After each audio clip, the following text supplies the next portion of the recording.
Every collapse feels sudden, but the truth is it always begins quietly, long before panic, long before headlines, and by the time most people notice what's happening, the outcome is already locked. If you're watching this right now, you're earlier than most. Drop a comment below and let me know which city and country you're watching from. This channel exists for people who notice shifts before they become obvious. People who recognize patterns while they're still forming. If that resonates with you, subscribe now. Because what we explore here doesn't wait for confirmation. There's a moment that appears before every collapse. A specific phase. Most people never see it because it doesn't look like danger. It looks like normalcy. Business as usual, institutions functioning, leaders reassuring, systems appearing stable. And that's precisely why it's dangerous. Because during this phase, the decisions that determine everything are being made, not by governments, not by institutions, by individuals who understand what phase they're in. History doesn't repeat, but it rhymes. And if you study enough collapses, empires, currency failures, social upheavals, you start recognizing the rhythm. There's always a moment when the structure is still standing, but the foundation has already cracked. The building looks solid. People are still inside, conducting their lives. But those who understand structural integrity have already left. Not in panic. Quietly, methodically. While exit routes are still clear, the Roman Empire didn't collapse in a day. For decades before the final fractures, there were signs. Currency debasement, border instability, declining trust in institutions. But for most Romans, life felt normal. Markets operated. Bread was available. The empire had always been there. It would always be there. Until it wasn't. The people who preserved their wealth and safety weren't the ones who waited for obvious danger. They were the ones who acted when everything still seemed fine. Weimar Germany is often discussed for its hyperinflation, the images of people carrying wheelbarrows of worthless currency. But those dramatic scenes came late. The real pivot happened earlier, when the currency was still functioning, but the printing had already begun. When prices were rising but not yet spiraling. When foreign assets could still be acquired. When exit was still possible. The families who transferred wealth into stable foreign currencies or tangible assets did so, while their neighbors were still buying government bonds. Not because they had secret information, because they understood the phase. The Soviet Union appeared permanent, a superpower, a rival to the West. And then it dissolved. But the dissolution wasn't sudden for everyone. For certain people, the cracks had been visible for years. Shortages becoming more frequent. Propaganda becoming less believable. The gap between official narrative and lived reality widening. The people who positioned themselves for the transition, who built networks, who secured alternative means, did so long before the Berlin Wall fell. They acted during the quiet phase. Every financial crisis follows the same pattern. There's a period of expansion. Credit flows freely. Asset prices rise. Confidence is high. Then something shifts. It's subtle at first. A tightening here, a default there. But the system is still functioning. Most people see no reason to change behavior. And that's the trap. Because by the time the panic arrives, the exits are crowded. The assets have already declined. The opportunities have closed. The people who preserved capital didn't sell at the bottom. They sold near the top when everyone else was still buying. This isn't about prediction. It's about recognition. You don't need to know the exact date a system fails. You need to recognize the phase you're in. And the phase before collapse has specific characteristics. There's a gap between official messaging and observable reality. Institutions begin prioritizing their own survival over their stated function. Short-term measures become policy. Complexity increases because complexity obscures problems. Accountability decreases. And most importantly, the people who question the stability of the system are dismissed as paranoid or pessimistic. That last point is critical. Because the social pressure to conform, to remain optimistic, to trust the system, is strongest during the pre-collapse phase, not during the collapse itself. Once everything falls apart, doubt becomes acceptable. But before that, doubt is uncomfortable. It isolates you, it makes you seem irrational. And so most people suppress their instincts. They see the signs, but they look around and see everyone else acting normal, and they conclude that their concerns are overblown. This is called social proof, and it's one of the most powerful forces preventing people from acting in their own interest. There's a reason the majority always loses during transitions. It's not intelligence, it's timing. The majority waits for consensus. They wait for permission. They wait for experts to confirm what they're already sensing. But by the time consensus forms, the opportunity to act has passed. The early movers don't have more information. They have a different framework. They don't wait for the crisis to be undeniable. They act when the crisis is still deniable. Consider what happens during a bank run. The people who withdraw their funds first when the bank is still solvent get their money. The people who wait until the panic is obvious find the doors locked. The difference isn't knowledge. Everyone eventually learns the bank is failing. The difference is timing. And timing is determined by your willingness to act on incomplete information. This applies beyond finance. It applies to every system, empires, social orders, institutions, even relationships and careers. There's always a phase where change is still possible, where adaptation is still an option, where exit is still clean. And then that phase ends. The structure locks. And whatever position you're in becomes the position you're stuck with. Most people go through life assuming that when danger arrives, it will be obvious, that they'll have time to react, that there will be clear signals. But history shows the opposite. The clearest signals come early when they're still subtle, when they can still be dismissed, when acting on them feels premature. And that's precisely why they're ignored. Think about personal collapses, relationships that end, careers that stall, health that deteriorates. In hindsight, the signs were always there. Small things, patterns, changes in behavior or circumstance.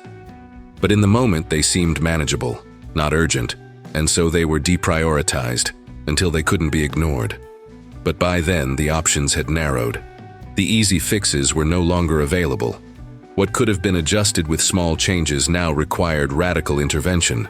The same dynamic plays out at civilizational scale. Societies enter phases where their core assumptions are no longer valid, where the systems that worked for decades are now misaligned with reality. But because the systems are still functioning, because the institutions are still standing, most people continue as if nothing has changed. They wait for someone in authority to tell them it's time to adapt. But authority figures are the last to acknowledge systemic failure, because their position depends on the system.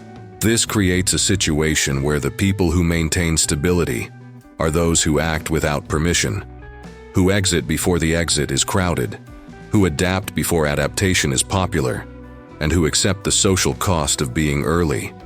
Because being early means being alone. It means being misunderstood. It means watching others dismiss your concerns, sometimes with hostility, because your actions imply that their inaction is a mistake. But here's what most people don't realize. The cost of being early is temporary discomfort. The cost of being late is permanent. When you act during the quiet phase, you face skepticism. When you act during the panic phase, you face scarcity. One is a social problem, the other is a material one. There's a concept in military strategy called the OODA loop. Observe, orient, decide, act. The side that completes the loop faster wins, not because they have better weapons, because they respond to changing conditions before the opponent realizes conditions have changed. This applies to every competitive domain: markets, politics, technology, even personal decisions. The people who thrive during transitions are those who observe shifts early, orient to the new reality quickly, decide on a course of action, and execute before consensus forms. The majority operates on a different loop. They observe only after shifts are undeniable. They orient to the old reality and resist updating their framework. They delay decisions, hoping conditions will revert. And they act only when forced. By that point, they're reacting to someone else's actions. They've lost the initiative.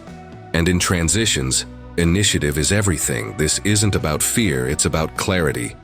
Fear is reactive. It's the emotion you feel when danger is immediate and options are limited. What we're discussing is different. It's the calm recognition that certain patterns precede certain outcomes, and that positioning yourself appropriately during the pattern is more effective than scrambling during the outcome. Empires don't announce their decline. Currencies don't schedule their collapse. Systems don't warn you before they fail. What they do is emit signals. Subtle changes in how things function. Small breakdowns that get papered over. Increasing reliance on narratives to explain away problems. And the people who preserve stability during transitions are the ones who treat those signals as information, not noise. There's a reason this kind of content exists in the margins. Why channels like this operate outside the mainstream? Because the mainstream, by definition, reflects consensus. And consensus is always backward-looking. It tells you what was true, what most people believe, what institutions endorse. But during a transition, consensus is the lag. It's the delay between reality shifting and people acknowledging the shift. And if you wait for consensus, you're always late. The quiet phase doesn't last forever.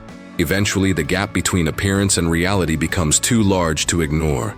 The institutions lose credibility. The narratives stop working, the measures stop containing the problem. And then comes the acceleration, the part everyone recognizes as collapse. But by that point, the people who understood the phase have already positioned themselves. They're not panicking. They're not scrambling. They're watching the predictable unfold. And here's the uncomfortable truth. Most people prefer the panic to the preparation, because panic is social. Everyone panics together. There's comfort in shared crisis. But preparation is isolating. It requires you to act on a reality that others aren't yet acknowledging. It requires you to look paranoid, pessimistic, even disloyal. And most people would rather suffer collectively than be safe alone. But the people who shape outcomes don't optimize for comfort. They optimize for position. They understand that every system, every structure, every arrangement is temporary. That stability is a phase, not a permanent state. And that the transitions between phases reward those who see them coming. You can't control whether a system collapses, but you can control whether you're dependent on it when it does. You can't control whether a currency fails, but you can control whether your wealth is denominated in it. You can't control whether an institution loses legitimacy, but you can control whether your security relies on its function. This is what the quiet phase offers. Time. Optionality, clear exits, the ability to reposition without urgency. But it requires something uncomfortable. It requires you to act as if the collapse is coming, even when everything looks fine. And most people can't do that, because it feels like overreacting, like wasting energy on something that might not happen. But that's the point. If you wait until it's definitely happening, you're no longer early. You're late.